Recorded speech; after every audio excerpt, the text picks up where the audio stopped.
مرکز مطبوعات وزارت کارهای داخلی تاجیکستان خبر داد که نسبت به مرد 29 ساله ساکن نویه جبو رسولوف بر اساس قسم یکم ماده 110 کودکس جنایتی جمهوری تاجیکستان پرونده جنایتی آغاز کردند.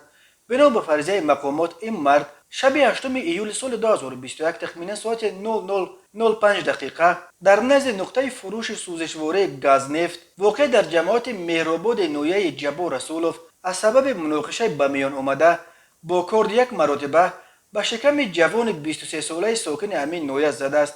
در نتیجه جبر دیده موافق خلاصه تشخیص سودی طبی جراحت وزنی جسمانی برداشته است. تفتیش این حادثه ادامه دارد.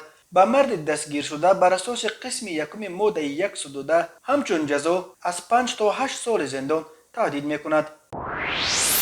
مرکز مطبوعات وزارت کارهای داخلی تاجیکستان خبر داد که روز 24 اکتبر در دو صدمه در حدود دهه همراباد نویه باباجان غفوروف و در دهه قلعه نفت در کنار شهر راغون 3 نفر از جمله یک کودک 1 ساله به هلاکت رسیدند. از جمله تخمیناً ساعت 11:00 دقیقه راننده اتومبیل تمغه اوپن زفیره رحیمزاده عبدالستار سال تولدش 1993 ساکن نویه مشچا هنگام حرکت در راه ماشینگرد مشچا خوجند واقع در حدود دهه همراباد نویه باباجان غفورov از عهده اداره واسطه نقلیات نبرآمده به طرف راست راه برآمده اتومبیل را چپه نموده است.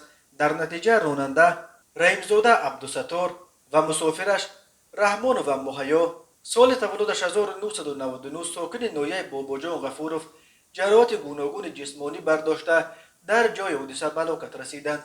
همچنین همان روز 24 اکتبر تخمیناً ساعت 12:03 دقیقه راننده اتومبیل تمغه تویوتا کمری شریفزاده فخرالدین سال تولدش 2002 ساکن دهه قلعه نو شهر راغون هنگام حرکت در محله سیوم دهه مذکور از عهده اداره واسطه نقلیات نبرآمده خورسال فیض‌الله و عایشه سال تولدش 2020 ساکن همین دهه را پخش نموده است. متاسفانه در نتیجه این حادثه ناخوش خورسال فیض‌الله و جراحات وزنی جسمانی برداشته در جای حادثه به هلاکت رسیده است. از روی این حادثه ها تحقیقات ادامه دارد. هر سال بر اثر صدمه ها در راههای تاجیکستان 100 نفر هلاک یا مجروح می شوند. از جمله سال 2020 بر اثر صدمه ها در راههای تاجیکستان 375 نفر به هلاکت رسیده بیش از 1200 نفر معیوب شدند.